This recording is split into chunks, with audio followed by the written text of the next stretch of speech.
આજ રોજ સતના આધાર સત્તાધારની પુણ્યભૂમિ ઉપર સમગ્ર ગુજરાત રાજ્યમાંથી સનાતન ધર્મના અને તમામ સંપ્રદાયના સંત મહાપુરુષો અહીંયા ઉપસ્થિત થયા, સમાધિના દર્શન કર્યા અને અહીંયા જે સંત મહાપુરુષો આવ્યા એનો ઉદ્દેશ ફક્ત એટલો જ હતો કે આ જે કંઈ વિવાદ ઊભો થયો છે, આ વિવાદ સનાતન ધર્મને બદનામ કરવા માટેનો વિવાદ છે. આ સમાધિ જે છે એ સમાધિના સ્થાનને બદનામ કરવા માટેનો વિવાદ છે અને આ જે વિવાદ જે છે એ વિજયદાસ બાપુને વ્યક્તિગત રીતે એક એમની બદનક્ષી થાય એ આશયથી આ વિવાદ ઊભો કરવામાં આવ્યો છે. આ વિવાદના કોઈ પણ પ્રકારના આધાર પુરાવા નથી.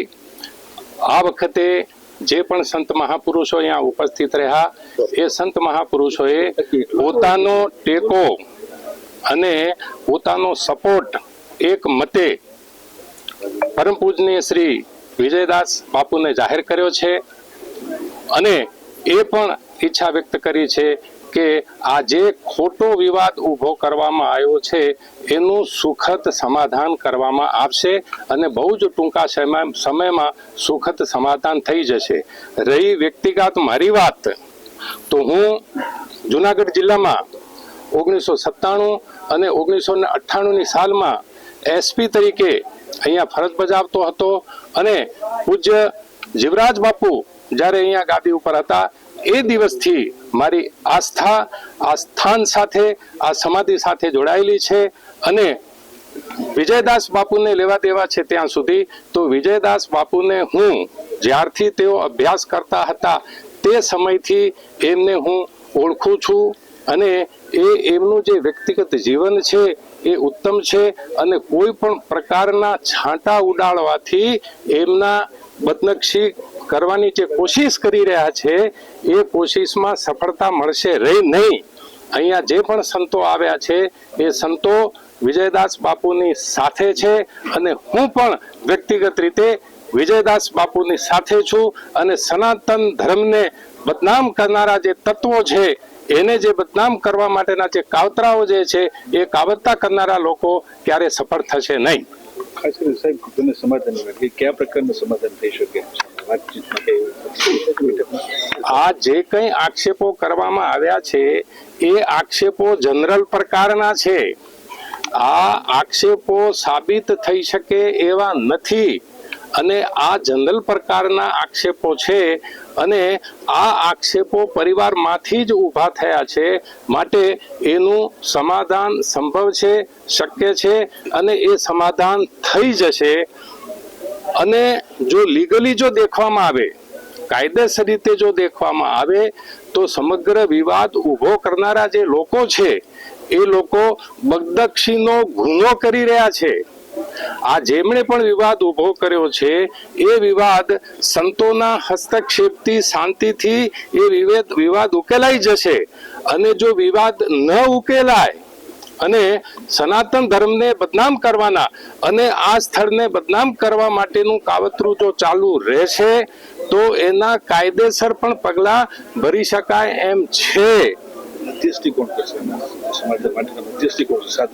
આમાં સનાતન ધર્મના સાધુ સંતો, આપણી જેટલી પણ સંસ્થાઓ છે ગુજરાત રાજ્યમાં, દેહાણની જેટલી પણ સંસ્થાઓ છે અને રોટલો અને ઓટલો જે ચલાવનારી જે સંસ્થાઓ છે એ તમામ સંસ્થાઓના સંત મહાપુરુષ અહીંયા ઉપસ્થિત છે.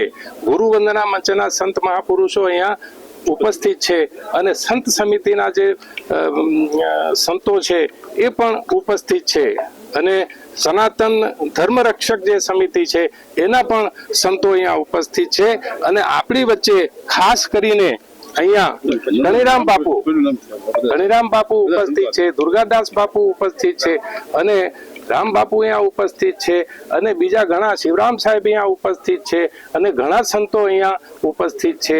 એ તમામ સંતોએ પોતાની જે શુભેચ્છા છે એ વ્યક્ત કરી છે. આ સનાતન ધર્મને બદનામ કરવાનું કાવતરું છે. એટલે બધા જ સંતો આજની ઘડીએ આ સંસ્થા સાથે ઊભા છે અને વિજયદાસ બાપુ સાથે ઊભા છે. સર પેલા વચ્ચે એવી વાત આવી હતી કે રાજકીય રંગ પણ આમાં લાગશે. આજે ગુજરાતભરના સંતો જ્યારે સત્તાધારના વિવાદિત મુદ્દાથી ચિંતિત હતા, આજે બધા જ સંતો સત્તાધારના પવિત્ર સ્થાનમાં વિજય બાપુની શુભેચ્છા મુલાકાત અને સત્ય શું છે એ જાણવા માટે આજે સત્તાધાર મંદિર અને પૂજ્ય બાપુ સાથેની વાતચીત થઈ. થોડા જ સમયમાં સત્ય જ હોય છે. સત્યને વેગ આપવા માટે જ્યારે સંતો આવ્યા છે ત્યારે થોડા સમય પછી સત્ય હંમેશા માટે લોકો સુધી સારી રીતે પહોંચી શકશે અને કેટલાક તર્ક વિતર્ક જે ચાલે છે એ તર્ક વિતર્કને પાર કરી અને આ જે સમાધિઓ છે, જે અમારા મંદિરો છે, એ બધા મંદિરો ધૂપ જેવા પવિત્ર હોય છે. એ પવિત્ર પરંપરાને બરાબર ઉજળી પરંપરા બની રહે. બધા સાધુ સંતોના સહયોગથી અમે બધા થોડા સમય અમારા વડીલ સંતોને મીટિંગ કરી, મંત્રણાઓ કરી અને સત્યને બહાર લાવી અને મીડિયા અને લોકો સમક્ષ મૂકવાનું નક્કી થયું છે. શ્રી વડવાળા રામજી મંદિર જાક, તાલુકે દહેગામ, જિલ્લે ગાંધીનગરથી આજે બાજુમાં ટીટોળા વડવાળા રામજી મંદિર, બાજુમાં જગજીવનદાસ બાપુ મહામંડલેશ્વર જુનાગઢ, અન્ય તમામ સંતો આજે આ સનાતન સત્યની જે ધરોહર છે સતારદાસ ધામ, એ સનાતન ધર્મની ધરોહર ઉપર જ્યારે કંઈક આક્ષેપ પ્રતિ આક્ષેપ થતા હોય ત્યારે સમગ્ર સનાતની જે સંતો તો છે પણ સનાતનીઓનું દુઃખ, એનું દિલ દુભાય છે. ત્યારે એક લાગણીથી અમારા વિજયદાસ બાપુ સાથેના અમારા જે ભાવ છે કે વિજયદાસ બાપુ ખરેખર એક સાધુડો આ સંસ્થાની સેવામાં અવિરત રાત બીજા સેવા આપી રહ્યો હોય અને એના ઉપર આ સંસ્થા ઉપર આક્ષેપ પ્રતિ આક્ષેપ થતા હોય ત્યારે સમગ્ર સનાતનીનું દિલ દુભાય. ત્યારે એમાં અમે તમામ સંતો આજે વિવિધ ક્ષેત્રોમાંથી સમગ્ર ગુજરાતના વિવિધ જિલ્લાઓમાંથી જ્યારે અહીંયા ઉપસ્થિત છીએ ત્યારે અમે સૌએ વિજય બાપુને આશ્વાસન આપ્યું છે કે બાપુ સત્ય એ સત્ય છે અને આ સંસ્થા તો સત્યના પાયા પર રચાયેલી છે. આપણા વડીલો પૂર્વજોએ સમગ્ર વિશ્વની અંદર સત્તાધાર જેવો રોટલો ને ઓટલો કોઈને આપ્યા નથી.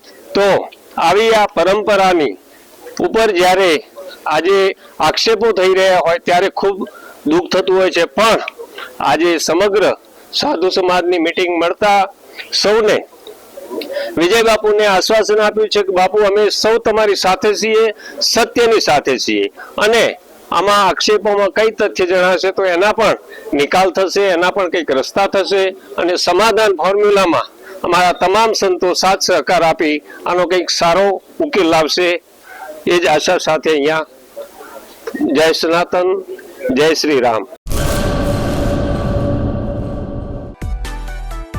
માં motor driving, safe and sure driving.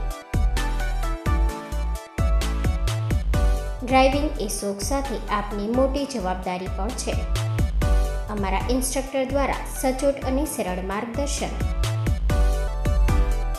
આપની રોજની તાલીમની માહિતી મેળવીને શું અધુરાશ છે એના ઉપર પૂરું ફોકસ કરાય છે.